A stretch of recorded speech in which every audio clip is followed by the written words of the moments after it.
Buenas tardes, buenas noches, alumnos. Buenas noches, ¿me escuchan? Buenas noches, doctor. Sí, ¿Qué tal? Buenas noches. ¿Qué tal, chicos? Bueno, tenemos pendiente la recuperación de este día martes, ¿sí? Como ustedes no hemos hecho todavía la clase del día martes, ¿verdad? No. Ya, No. muy bien, correcto. No, profesor. Listo. Entonces vamos a recuperar esta clase. Bien, la clase que era la anterior a la penúltima, o sea, bueno, en realidad la penúltima del sistema respiratorio, y vamos a ver, como les dije la anterior vez, ventilación, perfusión, ¿no? Y además íbamos a ver también lo que era equilibrio ácido-base, ¿sí? Entonces, bueno, ustedes ya han tenido el PDF ya bastante a la mano y han podido revisar acerca de lo que correspecta a la dinámica en grupos, así que esto va a ser mucho más rápido, ¿no? Así que vamos a formar los grupos, ¿ok? Para que puedan discutir las primeras preguntas, ¿sí?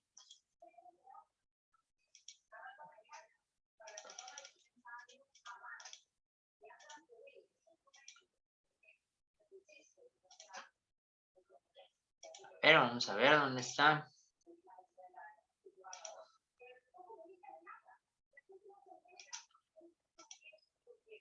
Muy bien. Listo, chicos. Entonces vamos a pasar a nuestros grupos para poder pasar a la dinámica en grupos, ¿ya? A ver, vayan uniéndose, por favor. Aunque son menos ustedes, ¿no? No han entrado todos. Ya. ¿Les parece si mejor los formo al azar o quieren igualito unirse a sus grupos? al azar está bien, profesor. Al azar, doctor. Muy bien. Sí, porque son menos y va a ser un poco problemático. A ver, vamos a ver. Vamos a crear solamente en 5 grupos y vamos a poner automáticamente. Muy bien. Listo, chicos. Comiencen a entrar a sus salas. Ya están cada uno destinados a una sala.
Bien, correcto. A ver, chicos, vamos a empezar entonces.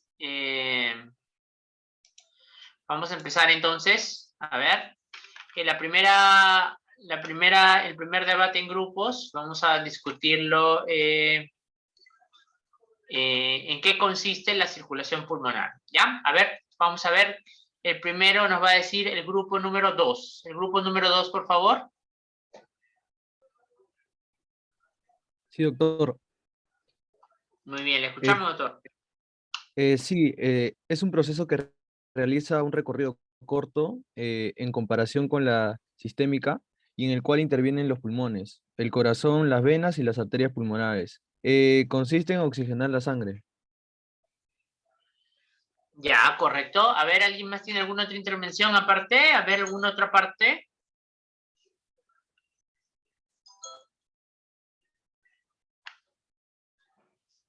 Muy bien, a ver, la doctora Navarro. Bueno, profesor, mi compañera tiene razón. La circulación pulmonar va a consistir en movilizar la sangre del corazón y los pulmones, donde la sangre desoxigenada va a fluir hacia los pulmones, en donde el oxígeno se va a absorber por lo que son los alvéolos y va a liberar el dióxido de carbono para otra vez para ser exhalado. Ya, muy bien. Pero, ¿y a qué se refiere esto de la circulación de bajo flujo, alta presión y alto flujo y baja presión? A ver, ¿quién me puede explicar acerca de ello?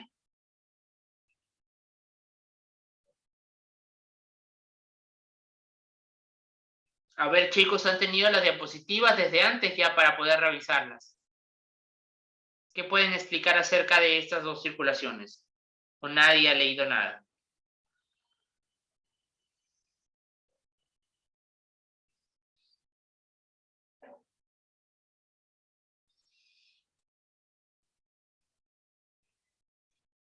A ver, muchachos, se supone que ustedes han leído, han estado con la diapositiva ya bastante tiempo. ¿Mm? ¿Cómo es posible que a estas alturas no hayan podido leer nada? Ya. A ver, la circulación de bajo flujo y alta presión tiene que ver con la circulación del tipo sistémica, ¿no? Ustedes pueden ver acá, mira, por ejemplo, en el caso de eso es un bronquiolo con un montón de sacos alveolares, y pueden ver que hay una arteria pequeña que está bajando por la rama del alveolo, ¿no? ¿Ven? Del bronquiolo, ¿ven ustedes? Esas ramas son las arterias bronquiales. Son arterias pequeñas cuya función principal es la de ser nutricia, es decir, como ustedes ven también acá en esta pequeña arteria, ¿no? La arteria bronquial. Las arterias son nutricias porque lo que hacen es llevar aporte de oxígeno y nutrientes hacia los tejidos de las vías respiratorias de la vía bronquial, ¿no? De las vías bronquiales terminales. Entonces, esos son básicamente las arterias bronquiales. Y además, estas arterias bronquiales se caracterizan porque además llevan pues una alta presión. ¿Por qué? Porque la presión generada por estas arterias viene directamente derivada desde los grandes vasos, como son la aorta. De hecho, las arterias bronquiales son ramas directas a través de las arterias como son la arteria aorta. Entonces, por lo tanto, deriva pues en una gran presión, pero en un bajo flujo. ¿Y por qué un bajo flujo? Porque el volumen de sangre que llevan por minuto pues es mucho menor, ¿no? Es mucho menor comparado al venoso.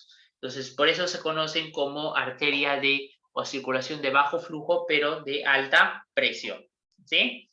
Muy bien, y por otro lado, ustedes tienen lo que es la circulación de alto flujo y baja presión, que es más bien todo lo que correspecta a la sangre venosa y el de la sangre de la vena y de la arteria pulmonar, ¿no? La sangre de la vena y la arteria pulmonar, que además, dicho sea de paso, se caracteriza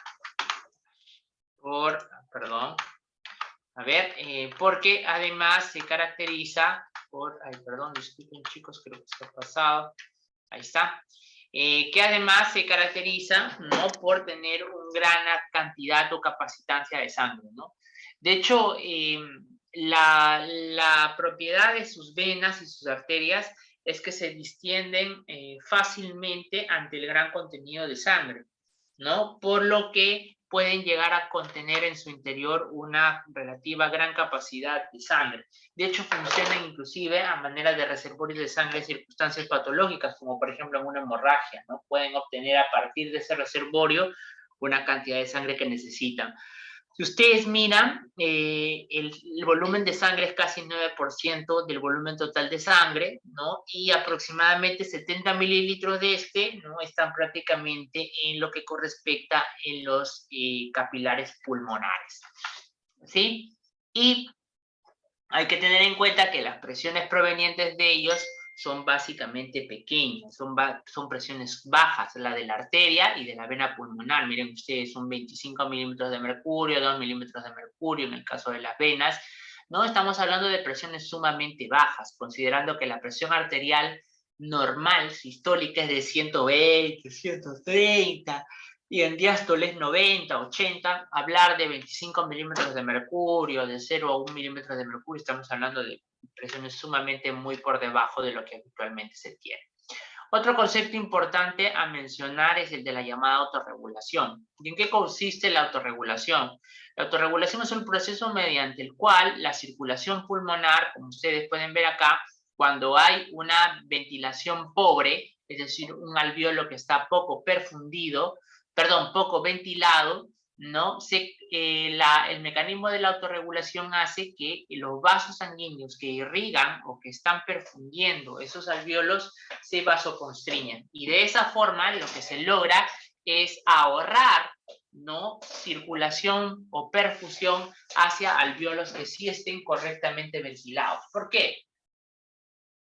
Como yo les dije, para que exista hematosis y la sangre venosa pase a ser arterial, necesitamos de que un alvéolo esté debidamente ventilado, pero también perfundido. De nada vale que llegue una buena cantidad de aire si además no hay una buena cantidad de capilares que pueden generar la hematosis, es decir, el intercambio gaseoso, ¿cierto? Entonces, ¿qué pasa si pasa lo contrario? O sea, yo tengo un alvéolo que, por el contrario, está muy bien perfundido, muy bien ventilado, pero tiene una muy pobre cantidad de capilares presentes para poder hacer hematosis. Entonces, lo que sucede es que finalmente, ¿no? Finalmente, la sangre que estaba venosa pasa por el alvéolo que está poco ventilado y continúa siendo venosa porque no se ventila adecuadamente, no hay hematosis. Entonces, para evitar eso, lo que hace el pulmón sabiamente, mediante señales químicas que están relatadas ahí, que ustedes lo van a revisar, ¿no? Se genera una vasoconstricción, ¿no? Es decir, una constricción del vaso, el aumento de la resistencia de los vasos que perfunden a ese alvéolo para evitar que sea una mayor cantidad de sangre la que pase sin hacer hematosis, ¿no? Muy bien. A ver, la siguiente característica importante acerca de los pulmones es cómo se diferencia la perfusión con respecto a los diferentes puntos del pulmón. A ver, pregunta. A ver, ¿quién me lo puede decir? ¿El pulmón es en toda su extensión igual de perfundido? ¿El pulmón tiene la misma perfusión a lo largo de toda su extensión?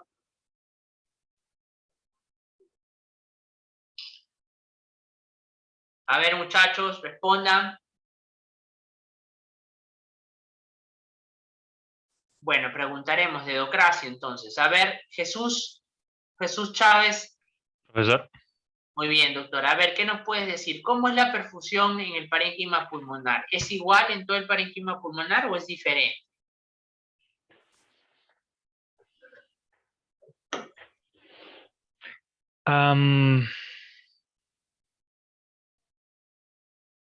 A ver, mire el gráfico, doctor.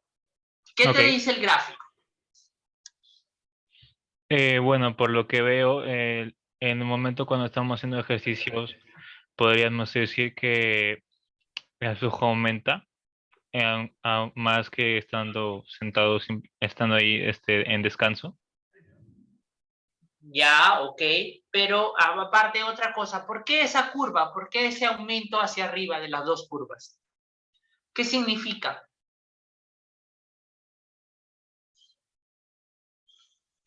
La curva, ¿no, profesor?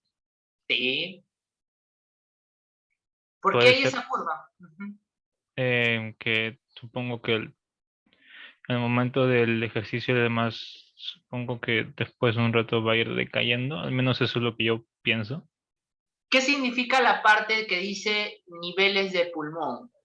Se refiere a los niveles en el parénquima pulmonar. Se refiere, el top es el apex, ¿no? O sea, la punta, middle es Ah, el medio, bottom es la base. Entonces, ¿qué te refleja entonces ese gráfico? ¿Qué nos dice?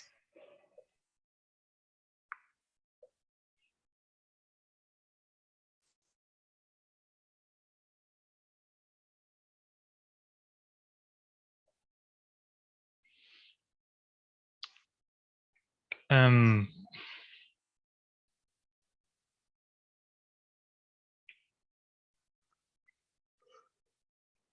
no sabría cómo explicarlo, profesor, de verdad. Muy bien, a ver, vamos a preguntarle a ver a otra persona. A ver, Denise Cifuentes. Denis Cifuentes. Ah, sí. Muy bien, a ver, Denis, por favor, dinos. ¿Qué Lo representa que ese es cuadro? ¿Qué nos quiere decir?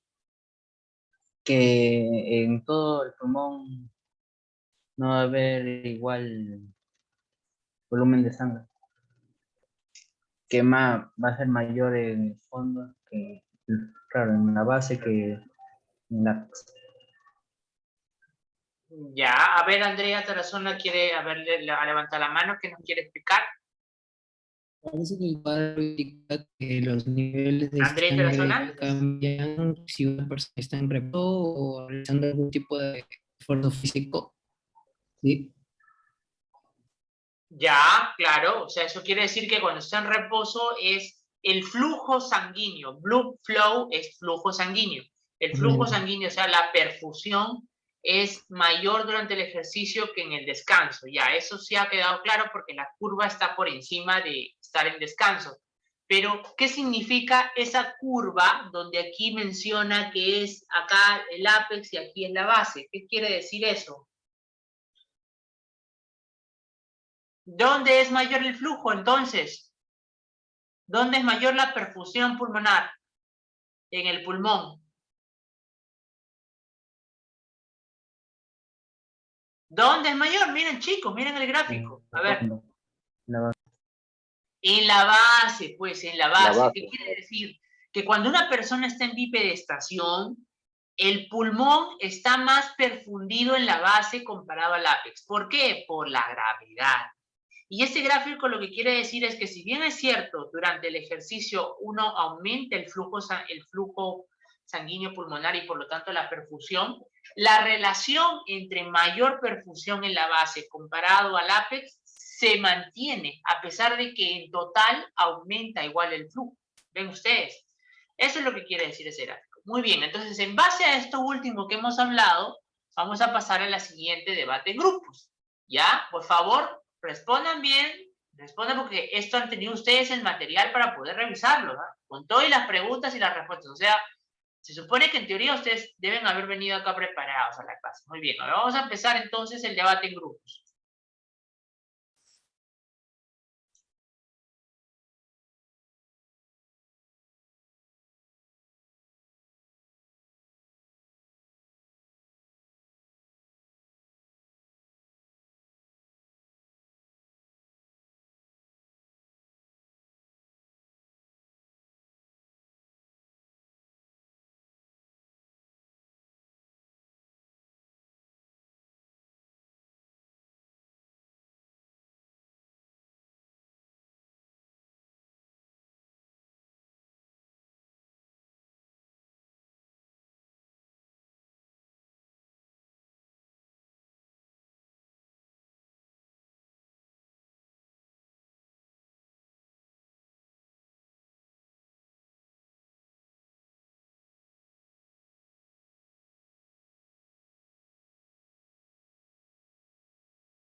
Muy bien, correcto. A ver, chicos, empezamos con el grupo número 3. Grupo número 3, por favor, ¿cuáles son las zonas de West? Ok. Profesor, yo soy este grupo, no, de la sala número 3, ¿no? Ya. Bueno, bueno, estas zonas pues son zonas donde se distinguen, bueno, son 3 zonas donde se distingue el flujo sanguíneo pulmonar. La zona de West, bueno, pues donde existiría primero una zona 1 en donde la presión alveolar es mayor que la presión de la arteria pulmonar y a su vez pues ambas son mayores que la presión venosa pulmonar. Cabe destacar también que en esta primera zona pues la presión alveolar colapsa los vasos sanguíneos, determinando pues una resistencia máxima y una ausencia de flujo. Sin embargo, también esto en condiciones normales pues no existe. Las otras zonas pues corresponden a la zona 2, en donde la presión de la arteria pulmonar es mayor que la de la presión alveolar. Y esta pues a su vez, estas dos son mayores que la presión de la vena pulmonar. Y en el caso pues la zona 3 existe menor resistencia y un flujo sanguíneo libre, dado que la gradiente de presión es máxima, siendo por ejemplo la presión en la arteria pulmonar mayor que la presión de la arteria presión de la vena pulmonar, y estas dos son mayores que la presión alveolar. Bueno, eso es acerca de las zonas West. Correcto. A ver, ¿tienen alguna intervención el doctor Lidberg? A ver. A ver, bueno, agregando, bueno, sabemos que el pulmón tiene una ventilación y una perfusión, ¿no? Y como ya mencionaron, pues en la zona 1 se va a encontrar una mayor ventilación que una perfusión, ¿no? Y bueno, esquemáticamente vamos a tener pues un alveolo grande y unos capilares pues pequeños, ¿no? Unos capilares pulmonares pequeños. En la zona 2 vamos a tener una igualdad entre la ventilación y la perfusión, ¿no? Pero sin embargo, cuando existe una sístole cardíaca, vamos a tener una perfusión, o sea, vamos a tener más perfusión, ¿no? Por así decirlo. Y cuando existe una diástole, se va a ganar, ¿no? Más la ventilación. En cambio, en la zona 3 vamos a tener una perfusión mayor que la ventilación. Por lo tanto, es una zona netamente, ¿no? De oxigenación. O sea, ¿qué quiere decir eso? Que el oxígeno que difunde el capilar pulmonar es el oxígeno netamente que se va a transportar a los tejidos. Y estas mismas consideraciones, bueno, se puede dar pues, en un paciente que se encuentra tanto de cúbito, mejor dicho, se encuentra de pie, que también en un paciente que se puede encontrar de cúbito supino, ¿no? En la zona 1, bueno, en la zona anterior superior, en la zona 2 va a ser una zona media, y la zona 3, pues, es una zona posterior base, ¿no? Es lo que podía agregar. Muy bien. Entonces, lo que quiero que entiendan es que, como ya ustedes bien lo han dicho, las zonas de West son zonas hipotéticas, que solamente 2 de ellas en realidad son normales, que es la zona 2 y la zona 3, ¿no? De hecho, como ustedes ya lo han mencionado, tiene que ver con el hecho de que cuando uno insufla el tórax, ¿no? Cuando uno insufla el tórax, pues lo que sucede es que los alvéolos tienden a colapsar a los capilares que están alrededor, ¿no? ¿Por qué? Porque cuando se insuflan, aplastan a los capilares. Entonces, ese colapso hace que temporalmente el flujo pueda disminuirse, ¿no? Entonces, ¿qué pasa, por ejemplo, en las zonas donde la perfusión es, no voy a decir pobre, pero es menor comparado a las otras? Obviamente se va a ver más perjudicada cuando la presión alveolar sea cada vez mayor.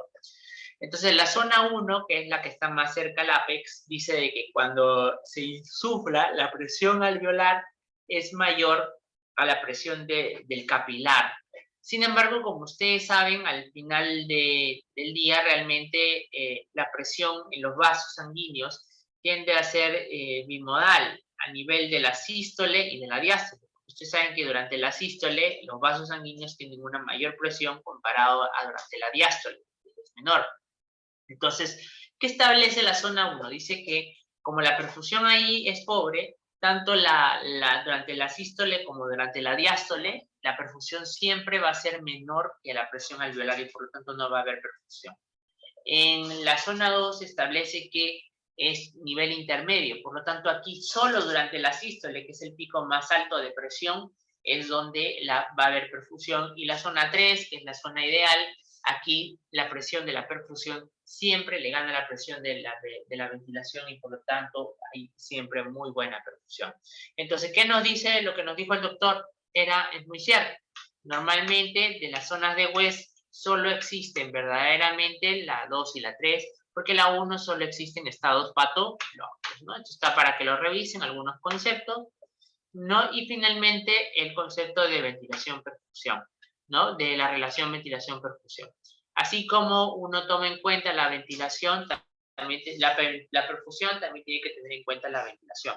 Miren ustedes el gráfico que está acá. En el gráfico representa la cantidad de cada uno de los parámetros que ustedes ven ahí, en la base y acá en el ápice, ¿no? Y los cuadraditos representan lo que vendrían a ser los niveles de cada uno, ¿no? Es como que va descendiendo en grados. O va ascendiendo. Muy bien, entonces miren, el BA representa el volumen alveolar, o sea, la ventilación. El Q representa la perfusión, también en litros por minuto. Y el BQ es la relación entre los dos, o sea, la división de entre lo que se ventila sobre lo que se perfunde. Entonces, a ver, quiero que vean el Q, que es el de la perfusión. La perfusión dice que en el ápex es 0,07 y en la base es 1,29. Pregunta entonces, ¿dónde es más la perfusión? ¿En la base o en el ápex?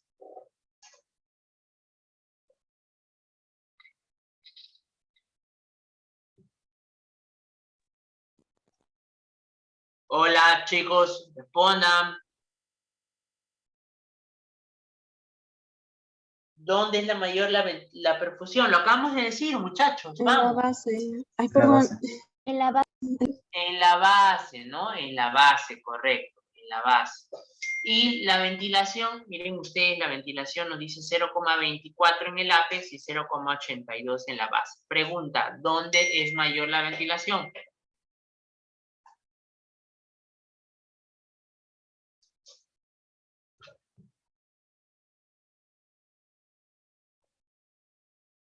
Doctores, ¿no saben diferenciar? Claro, pues, muy bien, chicos, despierten, ¿ah? Entonces, la ventilación es más 0,82 en la base comparado a 0,24 en el ápex, ¿no? Entonces, uno puede decir, entonces, doctor, la ventilación sigue el mismo parámetro que la perfusión, donde es mayor en la base comparado al ápex. Entonces, ¿qué pasaría cuando yo hago la relación, o sea, la división, el BQ? Uno debería decir, bueno, entonces el BQ también debería de ser mayor en la base comparado que en el ápice. Y entonces, miren ustedes la relación del BQ, miren cómo le sale. 3.3 en el ápex y 0,63. ¿Dónde es mayor la relación BQ? En el ápex. ¿Cómo? En el ápex. En el ápex, muy bien, o sea, al revés, inverso. ¿Y por qué es? Es por esto que ustedes ven acá. Miren, aquí representa la base y aquí representa el vértice. Y aquí el porcentaje de cambio. Miren, quiero que vean, el flujo sanguíneo es esta línea que va en descenso. Eso quiere decir que en la base hay mayor flujo comparado al vértice. Ahora miren la ventilación, también es una línea que va en descenso. Sin embargo, la diferencia más importante es la pendiente, o sea, eso quiere decir el grado en el que desciende. La perfusión es prácticamente va en picada, mientras que la ventilación es apenas una pendiente en bajada. Eso hace que en algún punto se entrecrucen y ese entrecruzamiento es lo que hace que la relación BQ sea mayor hacia el ápex comparado hacia la de la base, ¿sí? Muy bien. Ahora, cuando nosotros hablamos de que el BQ es 0,8, en realidad estamos hablando del BQ de todo el pulmón, ¿no? Porque tal y como hemos visto, el BQ puede ir variando de acuerdo a cada altura del pulmón, ¿no? Entonces, si nosotros queremos determinar cuánto es lo que es la relación BQ de todo el pulmón, tendríamos que preguntarnos, ¿cuánto ventila el pulmón y cuánto se perfunde? Entonces, la respuesta es, un pulmón ventila más o menos 4 litros por minuto de aire y perfunde más o menos 5 litros por minuto. Entonces, si ventila 4 litros por minuto y perfunde 5 litros por minuto, ¿cuánto sale la relación BQ? 0,8. De ahí es de donde sale ese 0,8. Pero les repito otra vez, ese es el BQ de todo el pulmón entero. Esto que ustedes están viendo acá son las sustancias que hacen variar la relación BQ, ¿no? Que son las sustancias vasoconstrictoras y vasodilatadoras, ¿no? O sea, ustedes ven que en el pulmón existen sustancias que pueden alterar el diámetro de las arterias de nuestro pulmón y de esa forma alterar la perfusión de nuestro órgano tan importante. Otro elemento importante a considerar es que dentro de la función pulmonar es interesante entender que nuestro pulmón tiene un fin que es obtener o mantener una presión arterial de oxígeno adecuada, así como también mantener una presión arterial de CO2 adecuada. De tal manera que se dice que un pulmón es suficiente cuando logra que la sangre arterial tenga más de 60 milímetros de mercurio de presión parcial y menos de 50 milímetros de mercurio de presión parcial de CO2. De ahí es de donde nace, chicos, el término de insuficiencia respiratoria. Clínicamente se dice que una persona tiene insuficiencia respiratoria cuando tiene uno de los dos elementos, o los dos, que son presión parcial de oxígeno menos de 60 o presión parcial de CO2 mayor a 50. ¿Ven? Eso es. Y para que exista una insuficiencia, necesitamos que exista una buena ventilación, pero que también haya una buena perfusión. Y ahí yo le agregaría una buena difusión. Eso quiere decir que la membrana alveolo-capilar, que ha sido el tema de abordaje de la semana pasada, ¿no? Debe estar indemne y todos sus componentes deben estar bien, no engrosados, no destruidos, no inflamados, porque de lo contrario el pasaje de los gases pues tiende a ser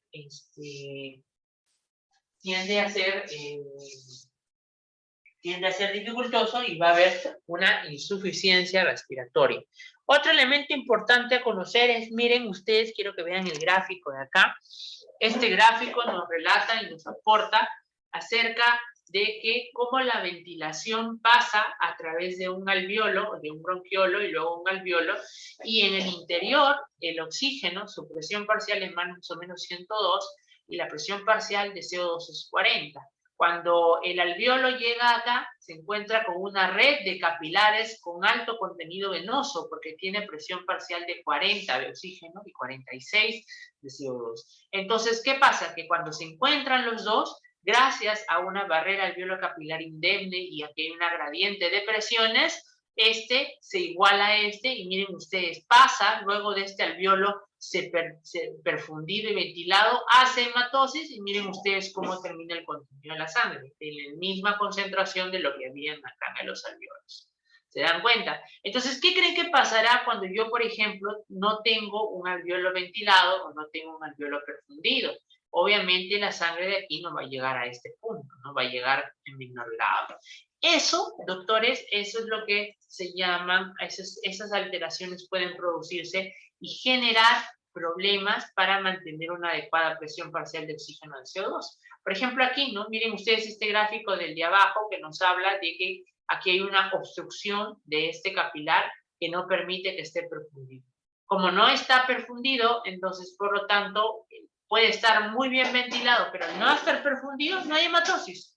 Porque para que haya hematosis tiene que haber un capilar que esté perfundiendo a nuestro alveolo. De la misma forma, si yo tengo, por ejemplo, un alveolo que está obstruido y por lo tanto poco ventilado, tanto es así que miren ustedes, yo tengo acá una menor presión parcial de oxígeno comparado a la que yo tengo afuera, entonces va a ser que la hematosis haya, pero sea más defectuosa. Miren ustedes, de lo que debería terminar con una PO2 de 100 termina con una PO2 de 77 y esa PO2 de 77 se une con otros capilares que sí han perfundido adecuadamente y va a salir en total una PO2 con menor grado, 89, ¿no? ¿Ven ustedes? Por eso es que es importante que haya una buena ventilación, pero también una buena perfusión. Y es por eso que existe el mecanismo de autorregulación. para que cuando estos casos existan, la perfusión de este capilar sea menor para que evidentemente haya menos de esa mezcla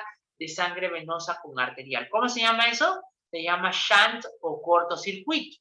Y ese shunt también puede producirse, por ejemplo, si yo tuviera una vena capilar que en vez de pasar por los alvéolos a través de los cuales tienen que hacer hematosis, pasa directamente hacia el circuito arterial. ¿Cuándo pasa eso? En circunstancias anómalas. ¿Qué circunstancias anómalas existen? Por ejemplo, las alteraciones cardíacas congénitas, ¿no? Comunicación interauricular, comunicación interventricular, donde la sangre venosa tiene contacto con la sangre arterial sin pasar previamente por el equipo del alveolo capilar. ¿Sí? Muy bien. Listo. Vamos a pasar entonces a nuestra última parte que corresponde al equilibrio ácido-base y vamos a empezar con nuestro debate en grupos. Correcto.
Muy bien, muchachos. A ver, vamos a empezar con la última debate en grupos. Muy bien, ¿qué les parece la pregunta número 1? A ver, ¿cuáles son los mecanismos de mantenimiento del pH? El grupo número 4. A ver, el grupo número 4.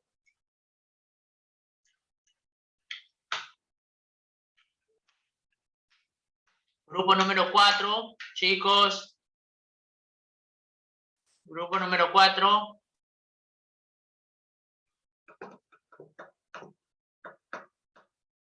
Muchachos, grupo número 4, por favor, no me hagan repetir varias veces.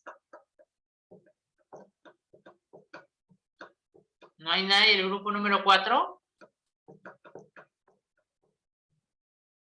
Doctor, Bueno. disculpe, estoy yo, pero se me cruza con otra clase y no he podido contestar.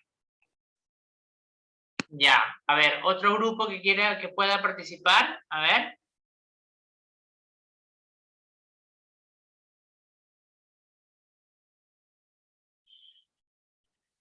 Ya, bueno, a ver, miren, los mecanismos de mantenimiento del pH son básicamente 3. Sistema de los buffers, el mecanismo respiratorio y el mecanismo renal.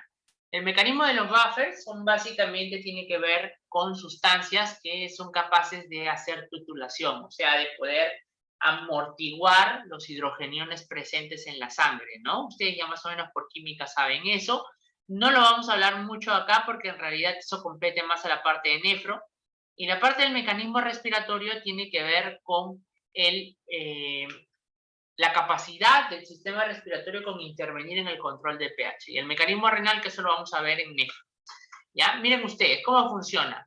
Normalmente, cuando nosotros producimos CO2, el CO2, ya sea que porque lo producimos o porque lo captamos en la respiración, podemos ver que el CO2 no está libremente en sangre, porque el CO2, pues, como ustedes han visto, apenas 3% está, o 0,03% está en forma libre, un 7%, 8% está en forma con la hemoglobina, y todo lo demás está formando sustancias carbaminos, que incluyen básicamente al ácido carbónico y la formación de bicarbonato de hidrogeniones. O sea, esa es la principal forma de transporte y en la que nosotros utilizamos el CO2. Entonces, el CO2 se une al agua y el agua se lo transforma en ácido carbónico. Sin embargo, el ácido carbónico es un compuesto que es sumamente volátil y rápidamente se disocia en bicarbonato e hidrogeniones. Es por eso que la presencia de CO2 se asocia a mayor presencia de hidrogeniones y por lo tanto, en teoría, a acidosis. Porque ustedes saben que el estado de la acidosis es cuando tengo mayor cantidad de hidrogeniones, por lo tanto, baja el pH. Entonces, por lo tanto, miren, cuando yo aumento la presión parcial de CO2, genero más bicarbonato, más hidrogeniones y como consecuencia doy acidosis.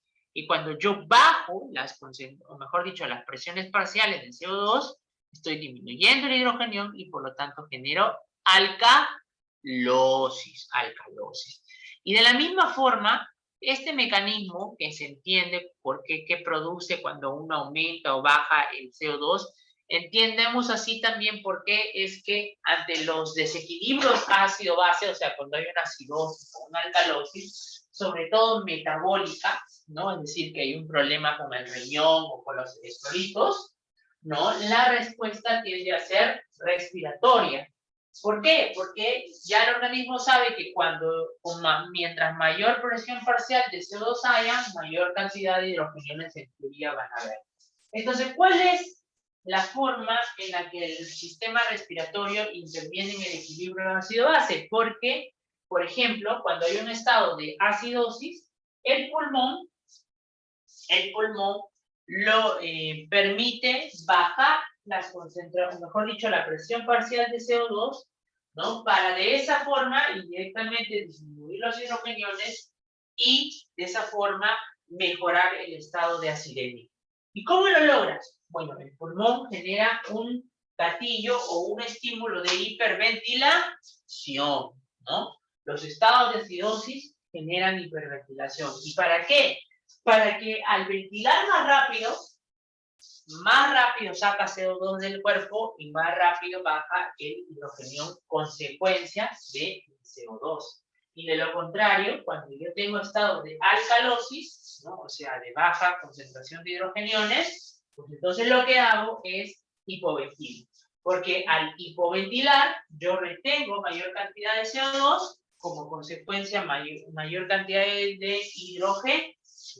Por lo tanto, acidosis me produce hiperventilación y alcalosis me provoca hipoventilación.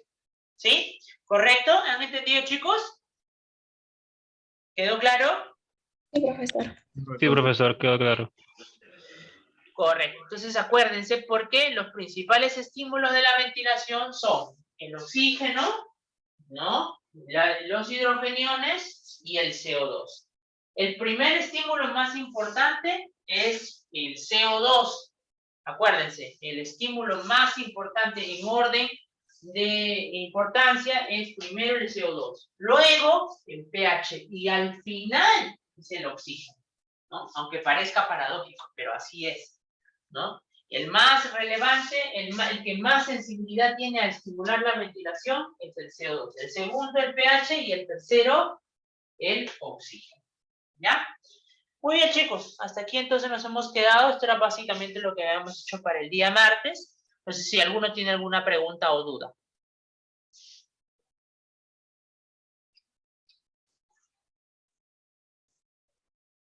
¿Alguna pregunta, chicos? Bueno, profesor, a mí me quedó bastante claro, la verdad. Por mi Muy parte, bien. está claro, doctor. Correcto, chicos. Acuérdense que el martes hay clase Claro. normal, ¿ya? A su horario normal. Solamente era por el mes pasado que pasó que tuve problemas con mis horarios, pero ahora todo es normal, todos con sus horarios normales, ¿ya? Muy bien, chicos, los esperamos entonces para el siguiente martes. Cuídense y a estudiar este fin de semana, por favor. Listo, profesor, gracias. Gracias, doctor. Hasta luego, profesor. Gracias, Hasta luego, doctor. doctor. Hasta luego.